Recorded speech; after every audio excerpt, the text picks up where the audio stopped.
সর্বভারতীয় ক্ষেত্রে যে ইন্ডিয়া ব্লক হয়েছে,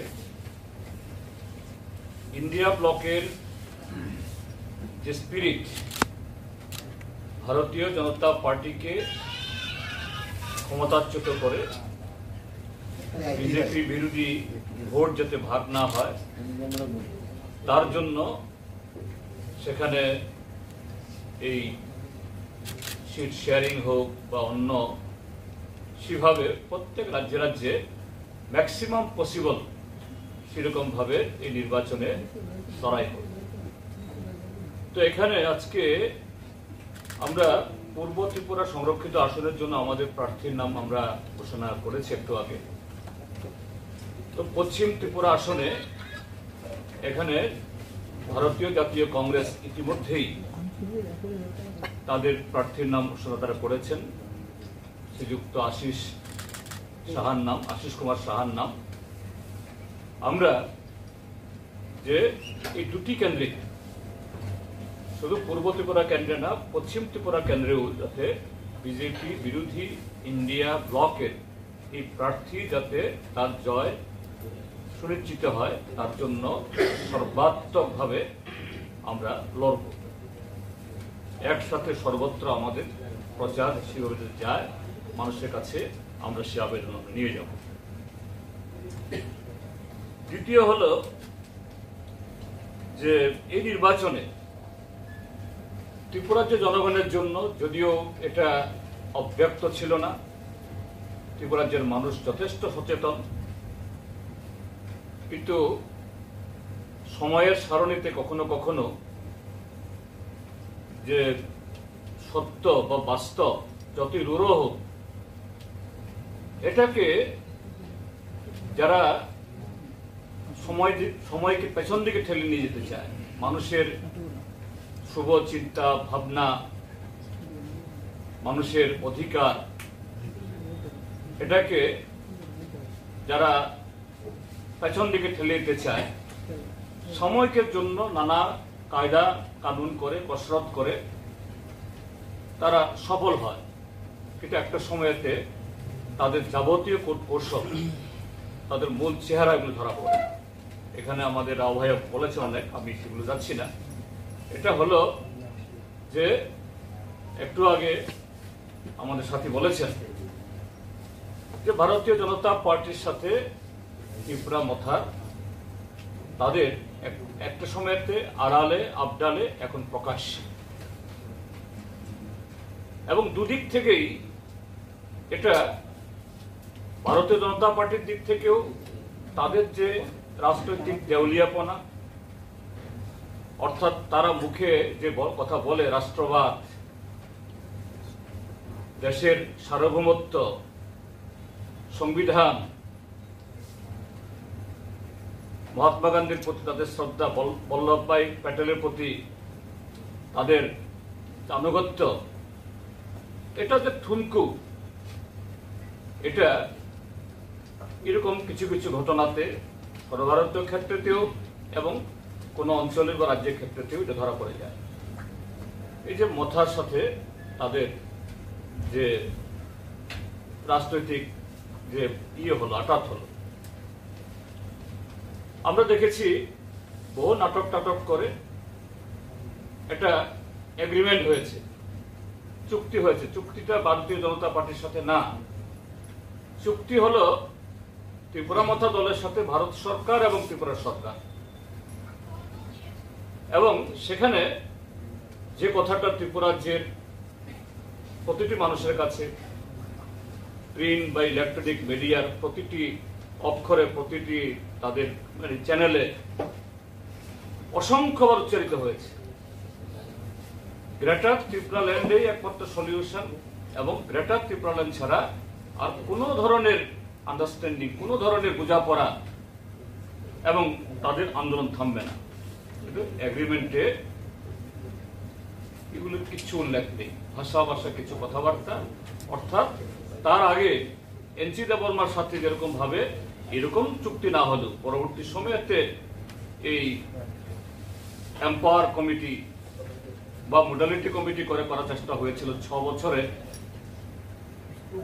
কোনো মানে ডিম প্রসব করেনি, এটা তারই পুনরাবৃত্তি। কিন্তু আমরা দেখলাম যে চুক্তি করে ফেরত আসে নাটক টাটক করে, এরা এত বাজি পুরালো, আবার সে সরলমতি ত্রিপুরা যে পাহাড়ের জনগণকে নানাভাবে এই মানে উল্লসিত করলো, উন্মাদনার দিকে ঠেলে দিল। দেখা গেল চুক্তিটা ওই এগ্রিমেন্ট না, ওই যেখানে যাই লেখা হোক সে লেখার মধ্যে কিছু নেই। আসল চুক্তি হলো যে গত বিধানসভা নির্বাচনে এই ভোট ভাগ করে বিজেপিকে যে ক্ষমতা আসতে সুযোগ দিয়েছে, সেই ক্ষমতার স্বাদ যাতে সরাসরি পেতে পারে। তার একদিন আগেও, দুদিন আগেও, 3 দিন আগেও এবং গত 3 বছর ধরে যে ভারতীয় জনতা পার্টিকে এই দল বলছিল এটা চলো পাল্টাই, আসলে জুমলা, কিছুই পাল্টায়নি। এডিসি কে, ভিলেজ কমিটিকে বঞ্চিত করেছে, ত্রিপুরার যে বেকার যুবকদের বঞ্চিত করা হয়েছে, এডিসি কে টাকা দেওয়া হয় না। কিন্তু সেই বিজেপির সাথে যে অতীতে বা গত 3 বছরে ভারতীয় জনতা পার্টি বা তাদের সরকার যে ধরনের ভুলগুলো করেছে, বিমাতৃষ্ণ আচরণ করেছে, এগুলি তারা শুধরাবে কিনা এটা নিয়ে কোনো কথা হয়েছে কিনা উল্লেখ নেই। কিন্তু একেবারে তাদের প্রেম নাকি খুল্লাম খুল্লা প্রেম, এটা এমনি না, খুল্লাম খুল্লা প্রেম। মিডিয়া বা কেউ কেউ সমালোচকরা বলতেন এটা আড়ালে, না আড়ালে না, আমাদের প্রেম খুল্লাম খুল্লা, প্রকাশ্য এই কথাগুলো আজকে বলা হচ্ছে। এবং সেখানে যে ত্রিপুরা যে পাহাড়ের সরলমতি মানুষ, বিশেষ করে যুবক সম্প্রদায়কে সিএএ নিয়ে, তারপর ভিলেজ কমিটি ইলেকশন নিয়ে আরো নানাভাবে তাদেরকে এই উস্কানি দেওয়া হয়েছে, বিভ্রান্ত করা হয়েছিল। আজকে যখন সিএএ 4 বছর বাদে নরেন্দ্র মোদীর সরকার ইলেকট্রাল বন্ড বেআইনি ঘোষণা হওয়ার পর, অসাংবিধানিক ঘোষণা হওয়ার পর বহু চেষ্টা করেও স্টেট ব্যাংকে দিয়ে আটকাতে পারল না, এটা যখন প্রকাশ করতে বাধ্য হলো বা প্রকাশ করানোর জন্য সুপ্রিম কোর্ট চূড়ান্ত নির্দেশিকা দিল, সেদিন মোদীর সরকার, ভারতীয় জনতা পার্টি তাদের ক্লেদাক্ত চেহারা লুকোনোর জন্য যখন পথ খুঁজছিল, এই সিএএ যা 4 বছর ধরে বাক্সবন্দি, এটাকে বাক্স খুলে নিয়ে আসলো। আর সেদিনেই মানে সিএ, কিন্তু আমরা দেখি সেই ত্রিপুরা মথা সিএ সম্পর্কে আজকে তাদের কোনো বক্তব্য নেই। অর্থাৎ শুধু আড়ালে আবডালে বিজেপির বিরুদ্ধে তথাকথিত নাটকীয় ভঙ্গিতে কথা বলে তাদেরকে ক্ষমতার টিকে থাকার সুযোগ করে দেওয়া না। তার চেয়ে ভয়ঙ্কর হলো ত্রিপুরাজ্যের এই ট্রাইবেলদের যে ত্রিপুরাসা থানসা নামে এদেরকে পুঁজি করে, তাদের আবেগকে পুঁজি করে কিছু লোকের রোজগার করার একটা দান্দা আজকে প্রকাশ্যে সেখানে আসছে। তো এই নির্বাচনে এটাও একটা গুরুত্বপূর্ণ, ত্রিপুরার যে এইভাবেই যে ট্রাইবেল নন ট্রাইবেলের মধ্যে বিভাজন তৈরি করা এবং ট্রাইবেল অংশের যারা তাদের মধ্যে যারা এই নতুন প্রজন্ম, এদেরকে বিপদগামী করার যে একটা প্রবণতা, এই প্রবণতা এই নির্বাচনের মধ্য দিয়ে এটাকে রোখার একটা মস্ত বড় সুযোগ গণতান্ত্রিক পথে সেখানে এসেছে। আর একটা কথা সেখানে বলতে চাই আমি, গতকাল যখন ভারতের নির্বাচন কমিশন তার এই মানে চিফ ইলেকশন কমিশনার যখন নির্ঘণ্ট ঘোষণা করে, তার আগে দারুণভাবে একেবারে হাস্যরসে পরিপূর্ণ এই শায়রে টায়রে বলেছেন যে না, এবারের নির্বাচন যে অতীতের যা ভুলভ্রান্তি হয়েছে সমস্ত কিছু শিক্ষা নিয়ে একেবারে ফুল প্রুফ নির্বাচন করবেন। আমরা আস্থা রাখতে চাই ভারতবর্ষের নির্বাচন কমিশনের কাছে। যদিও এই ত্রিপুরাজ্যে বিগত কয়েক বছরের অভিজ্ঞতা সম্পূর্ণ ভিন্ন। গেল 6-7 মাস আগে যে বাই ইলেকশন হলো, তো সেদিক থেকে আমাদের অভিজ্ঞতা ভিন্ন। আমরা দেখেছি যে বক্সনগর এবং এই ধনপুরে কিভাবে যে দলে দলে লোক গিয়ে সেখানে এই ভোটিং কক্ষে গিয়ে সেখানে ভোট দিচ্ছে, সিসি ক্যামেরাতে ফুটে উঠছে। কন্ট্রোল রুমে বসে এখানে চিফ ইলেকশন এই অফিসার ত্রিপুরা বা সুনামুরার যিনি তখন ডিস্ট্রিক্ট ইলেকশন অফিসার, বর্তমানে পশ্চিম ত্রিপুরা লোকসভা কেন্দ্রে তিনি রিটার্নিং অফিসারও, দেখছেন। আমরা এই ছবিগুলো দেখে সঙ্গে সঙ্গে আমরা টেলিফোনে কথা বলেছি যে অমুক বুথে আপনি দেখুন কিভাবে সকাল থেকে সেখানে দলবদ্ধভাবে রিগিং হচ্ছে। তারা সিসিটিভি ক্যামেরাতে বসে বসে দেখছে না, হ্যাঁ, কিভাবে যে এক একটা জায়গাতে একেবারে উৎসবের আকারে কিছু করেননি। দিল্লিতেও আমরা তখন খবর পাঠানোর চেষ্টা করেছি, কোনো হস্তক্ষেপ করেনি। কাজেই এগুলোতে আমাদের মানে নির্বাচন কমিশনের প্রতি আমাদের যে সন্দেহ থাকাটাই স্বাভাবিক। তারপরেও যখন রাজীব কুমার মহোদয় বলছেন, তিনি এই 4টা এম এর কথা বলেছেন। একটা এম সম্পর্কে আমরা ভুলে গেছি, আমি money, muscle, model code of conduct, misinformation,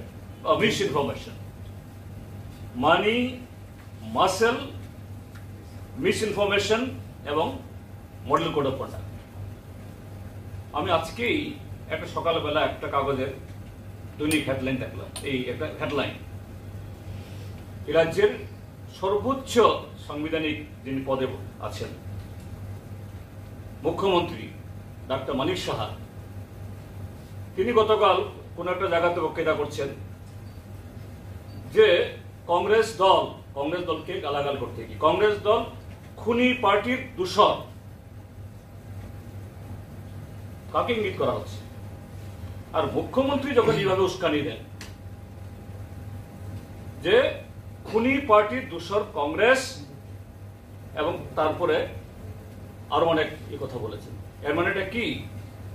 যেদিন রাজীব কুমার এই কথাটি বললেন, আর সেদিনই ত্রিপুরার মাননীয় মুখ্যমন্ত্রী তিনি ওইটাকে প্রায় চ্যালেঞ্জ করে বলছেন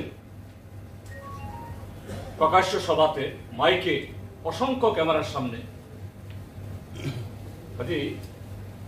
আমি অন্তত বলবো মাননীয় মুখ্যমন্ত্রী, যেহেতু মুখ্যমন্ত্রী মাননীয় বলতেই হয়, ডাক্তার, প্রফেসর, তিনি যেন 8 বরদোয়ালি বিধানসভা কেন্দ্রের যে বাই ইলেকশন কিভাবে জিতে এসছেন, বহু ফটোগ্রাফ আজকে যে সমস্ত ক্যামেরাগুলো এখানে এসছে এই ক্যামেরাগুলোতে বন্দী আছে।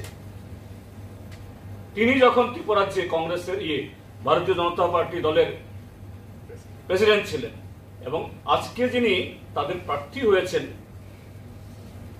মাননীয় বিপ্লব কুমার দেব, তিনি তখন ত্রিপুরাজ্যের সম্মানিত মুখ্যমন্ত্রী, কিভাবে ত্রিপুরাজ্যে গণতন্ত্র জবাই হয়েছে, গণতন্ত্রকে খুন করা হয়েছে।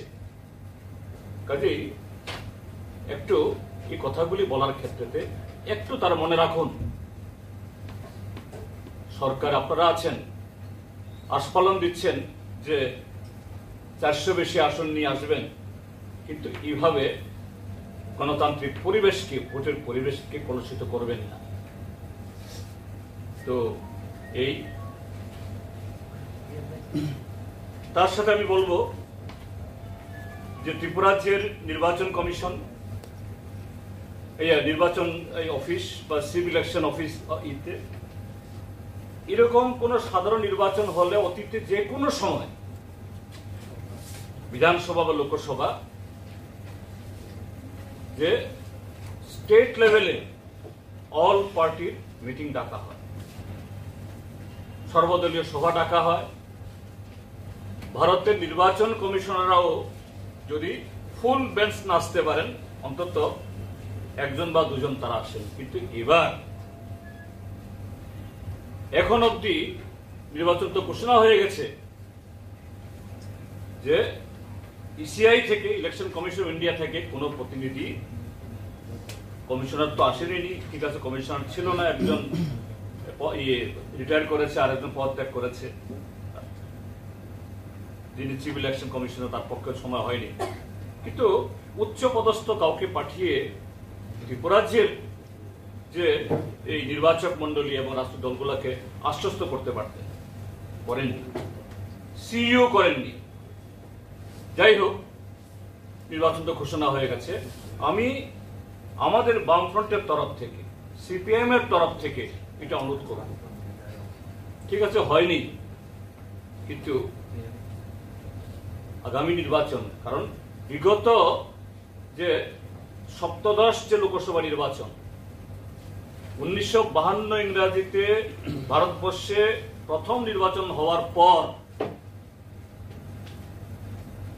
যা রেকর্ড হয়েছে, সর্বোচ্চ পোলিং বুথে রিপোলিং হয়েছে এই পশ্চিম ত্রিপুরা এই লোকসভা কেন্দ্রে, সর্বোচ্চ। পলিটিক্যাল পার্টিগুলোর দাবি আরো অনেক ছিল। নির্বাচন কমিশনে এই সিসিটিভি ক্যামেরা দেখে তারাই ঠিক করেছেন, তাও ভারতবর্ষের কোন নির্বাচনে 52 সালের পরে এত সংখ্যক বিয়েতে পুনর্নির্বাচন হয়নি। তারপর পূর্ব ত্রিপুরা লোকসভা আসনে ঘটনাচক্রে আমি প্রার্থী ছিলাম, সেখানেও এরকম ভাবে কোথাও প্রার্থীরা প্রচার যেতে পারে না, সর্বত্র দিন দুপুর বেলা এই সন্ত্রাস বাহিনীর আক্রমণ হামলা, কোথাও গ্রেপ্তার হয় না, কোথাও তাদেরকে দমানো হয় না। এই অবস্থায় আমরা প্রমাদ গুনছিলাম কিভাবে ভোট হবে। আমরা কিন্তু নির্বাচন কমিশনের কাছে এক্ষুনি ভোট স্থগিত করো বা পিছাও আমরা বলিনি। যখন এই পশ্চিম ত্রিপুরা লোকসভা কেন্দ্রে যখন এইভাবে র্যাম্পান্ট রিগিং হলো, ফার্স্টে পরিণত করা হলো, পূর্ব ত্রিপুরা লোকসভা কেন্দ্রের রিটার্নিং অফিসার স্বয়ং সোমটু ভারতের নির্বাচন কমিশনের কাছে লিখেছে, the situation prevailing is not conducive to conduct election. পরিস্থিতি এমন জায়গায় গেছে, প্রশাসন সম্পূর্ণভাবে নির্বিকার, নির্লিপ্ত। কাজেই 7 দিন পিছিয়ে এই নির্বাচনটাকে সেখানে পরিস্থিতি ঠিকঠাক করার জন্য ব্যবস্থা গ্রহণ করুন, কিন্তু তিনি পারেননি। আমি এই রিটার্নিং অফিসারের নাম বিকাশ সিং, এই যে গেল নির্বাচনে, আমি তাকে ধন্যবাদ জানাবো। হি টুক ইনিশিয়েটিভ। তিনি সমটো ভারতের নির্বাচন কমিশন লিখে 1 সপ্তাহ পিছিয়ে ছিল, কিন্তু তারপর নির্বাচন ঠিকভাবে হয়নি। কাজেই সে অভিজ্ঞতা ত্রিপুরা আছে, কিন্তু ভারতের নির্বাচন কমিশন মিস্টার রাজীব কুমার মহোদয় তিনি এটা এখানে একটা সভা করা, ত্রিপুরা মানুষকে আশ্বস্ত করার প্রয়োজন বোধ করেননি, বা তার কোনো মেশিনারি আসেনি। যাই হোক, সামনে যাতে নির্বিবাদে এবং অবাধে শান্তিপূর্ণভাবে রাজনৈতিক দলগুলো প্রচার করতে পারে এবং ভোটাররা যাতে ভোট দিতে পারে, এটা সুনিশ্চিত করুন, এটা আমাদের আবেদন থাকবে।